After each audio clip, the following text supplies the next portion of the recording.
morning, everybody. Now, I am here to disrupt traditional thinking, but you might not trust me, so I'm going to invite you to trust Jason. But I met Jason about 4 weeks ago on a workshop that I run locally to me in East Sussex in England, and he'd come to me because he no longer owned that big house in the background, and he no longer had that smile on his face, because his business in Greece had collapsed and he'd found himself unemployed and back in England.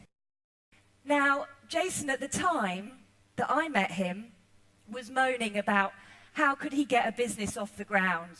There was no money, there was no clients, he had no contacts.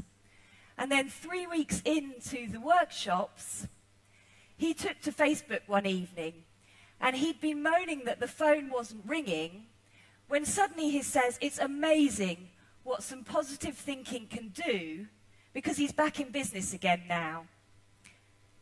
During the workshops, he'd been telling me he couldn't afford to pay for advertising. And when people come with these problems, I always like to provoke an alternative exploration of the concept they're challenged by. So I said to him, if you can't afford to pay for advertising, what would happen if you were to think of a way that you could get paid to promote your own business? 180-degree flip. Well, here you can see. Suddenly he starts to say, I've tried your approach and it works. 10 out of 10, you're saving me money. I'm not saving Jason money.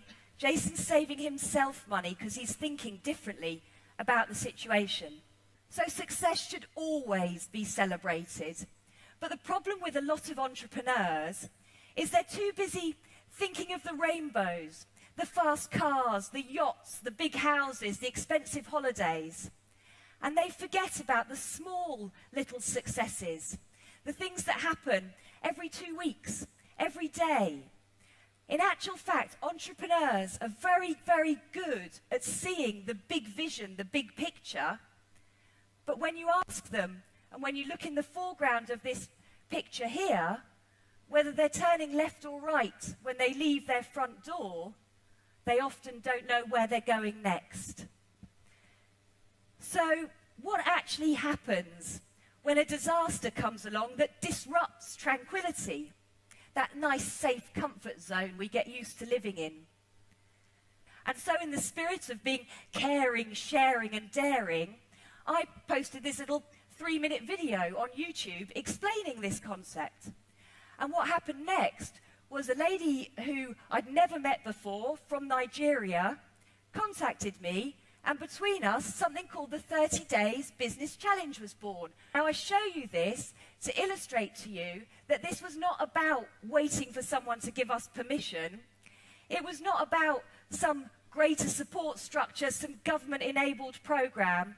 This was about a group of ladies on Facebook getting together to support each other. And that's really how we need to be working, especially as women, where confidence is something that we need each other's support to overcome. So one of the lies that we tell ourselves is that we haven't got what we need. We haven't got the cash we need. We haven't got the skills we need. We haven't got the qualifications we need. But in actual fact, smart thinking and smartphones, which often are at our fingertips these days, really do connect the world. We're fortunate enough to live in a time where we have in our fingertips something that can enable us to start a business. We need little more than that and a head that's switched on.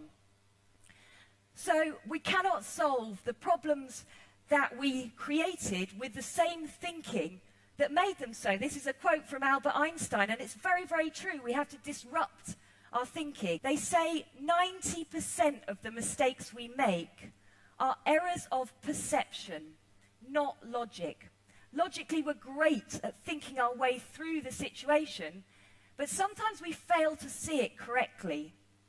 So is this a crisis, or is it a tremendous opportunity where things are changing and constantly evolving and opening up new seeds of opportunities for all of us as entrepreneurs to take advantage of.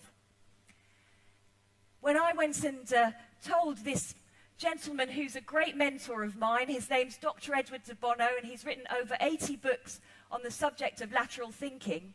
When I told him that I was coming out to Athens to talk to all of you guys and to host the global brainstorm here, he told me I was to tell you that your ancient forefathers wrecked Western thinking.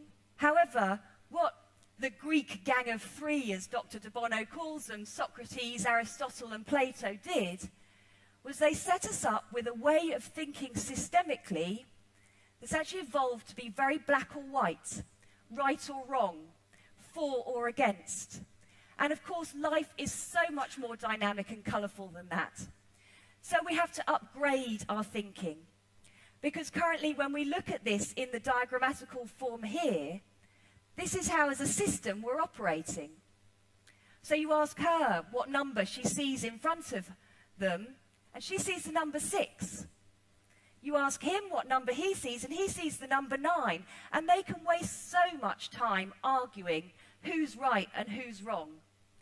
So instead of that way of conflicting against each other, of having to put someone down in order to push ourselves up, we switch, we upgrade, and we start to adopt a parallel perspective. Instead of spending 10 minutes arguing, we agree. We spend 5 minutes looking at it from this point of view, and 5 minutes looking at it from this point of view. And suddenly we see the situation differently. We begin to talk about the fact it's a black line, that it's squiggly, that it's not very well drawn, and the conversation moves onto a deeper level. So you can be right all of the time. Just remember that story of the 6 and the 9 and think about things. I'm a strong believer that your thoughts are things that materialize the more you think about them. If you're telling yourself you can't do something, you'll never be able to do it. You have to watch what your own thoughts are telling you, because it's when we bring both the creative thinking and the logical thinking together that the real sparks of genius start to occur. Although what we're doing here might seem like a simple drop in the ocean, the ripple effects of this can change the future for years. So believe in your own capability to have that influence, however much of a small drop what you're doing might feel.